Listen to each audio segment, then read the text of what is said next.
institutions en place sans améliorer la gouvernance.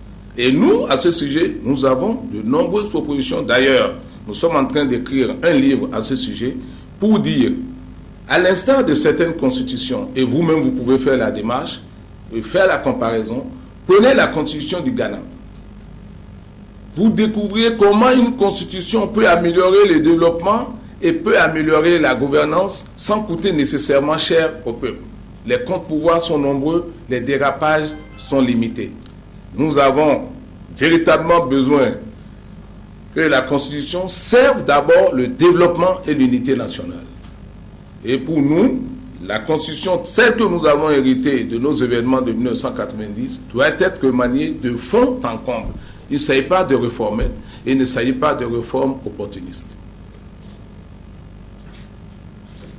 Alors, que penser de la LEPI? Pour nous, la LEPI doit faire l'objet d'un audit. La LEPI doit faire l'objet d'une révision.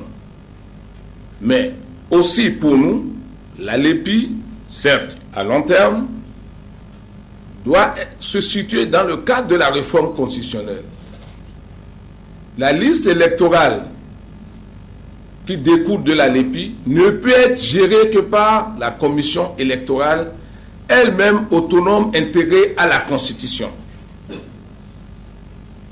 Et nous pensons, comme l'ont fait certains pays, que même dans cette Sénat ou commission électorale à mettre en place, la gestion des partis politiques elle-même et leur surveillance doit être assurée par cette commission. Parce que nous défendons l'idée que nous avons trop de partis politiques et qui sont des partis politiques individuels et fonds de commerce. Si nous voulons que les dépenses politiques soient contrôlées et financées par l'État, leur nombre doit être limité. Il n'y a que deux façons de le faire. Soit imposer des règles dans la Constitution qui sont telles qu'aucun parti ne pourra, un individu à lui tout seul ne pourra remplir ces conditions, comme le Ghana, où dans chaque village, il faut la représentation du parti, avec le nombre de personnes représentant le parti, dans chaque commune et dans chaque région, le nombre de personnes représentant le parti, y compris les spécialistes des élections de chaque parti. Ça fait qu'aucun petit parti ne peut remplir la condition. Et qui surveille l'activité des partis politiques? C'est la commission électorale qui surveille. Nous avons besoin de tels garde-fous. Donc la commission électorale à mettre en place, non seulement devra contrôler le problème de la liste électorale, le problème de la votation des élections, mais la vie des partis politiques aussi doit être contrôlée par cette commission électorale, comme d'autres pays l'ont fait avant nous. C'est ça seulement qui peut nous garantir que les partis politiques vont contribuer au progrès démocratique et au développement du pays, au lieu d'être des partis fonds de commerce.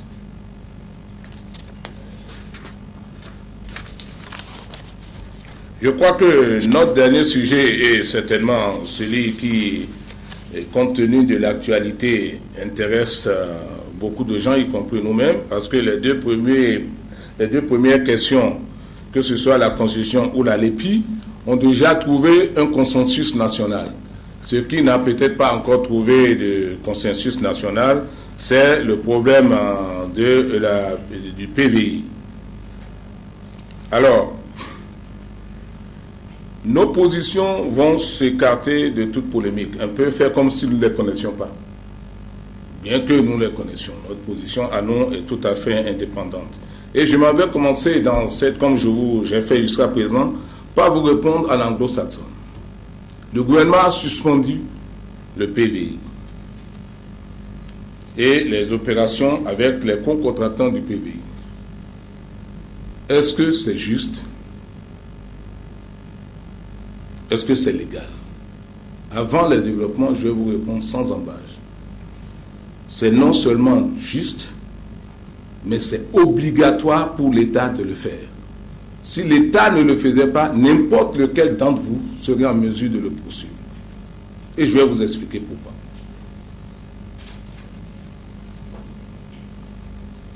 J'avoue que la démarche du PVI est une démarche technologique très avancée que personne ne peut contester. En fait, de quoi il s'agit? Il s'agit de contrôler les marchandises qui sortent du Bénin Et il s'agit de contrôler les marchandises qui rentrent au Bénin de l'origine jusqu'à nos terminaux. Il y en a 3 en particulier.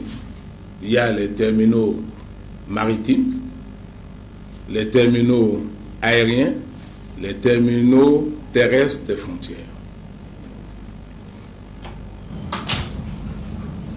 Voilà le programme de l'État. Et l'État,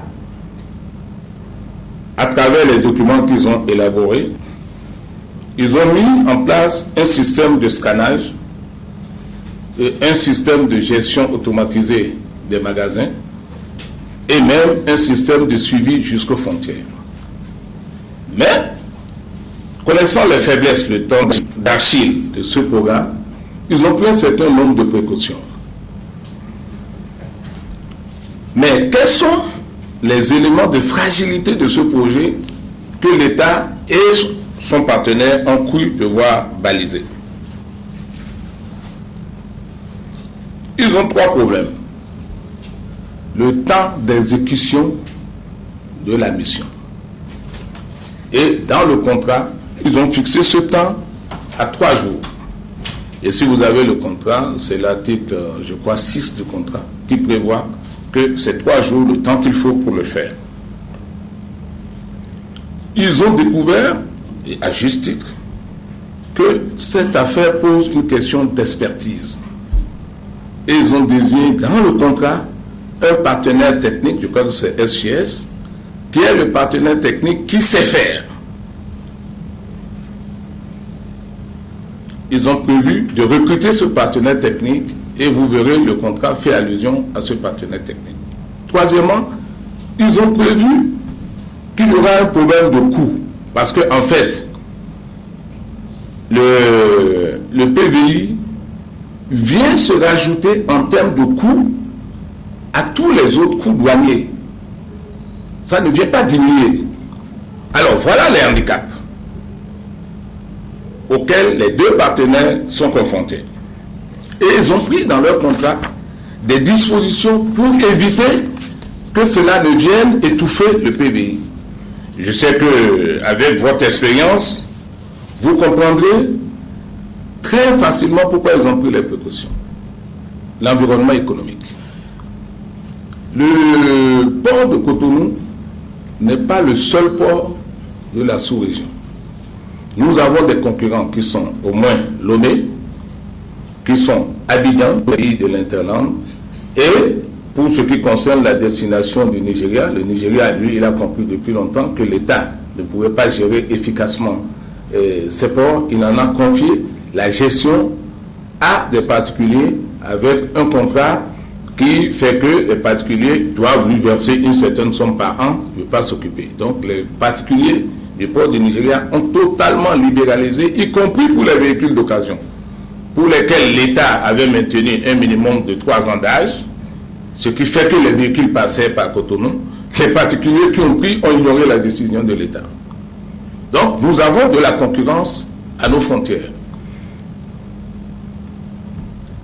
Et nous sommes les seuls à avoir adopté le système de PVI intégralement nouvelle génération avec le scannage des marchandises destinées au pays de l'Interland. Alors, quand ce contrat a commencé par fonctionner, qu'est-ce qu'on a constaté? Les partenaires ne pouvaient pas respecter les délais de 3 jours. Effectivement, chacun devait savoir que ça ne pouvait pas être respecté. Et l'État a insisté, dit que si ce n'est pas respecté, il y aurait une sanction. C'est-à-dire que le contrat serait retiré. C'est bien dit. Et ça, c'est l'article 43 de leur contrat qui le prévoit. Après avoir prévu le délai à l'article 6, l'article 43 prévoit les sanctions qui vont être appliquées si on ne peut pas respecter le délai.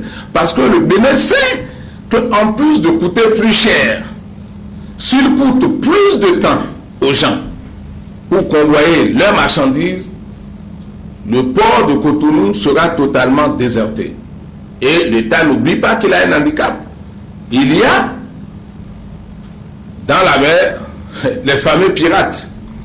Voilà un port qui n'est pas sûr, voilà un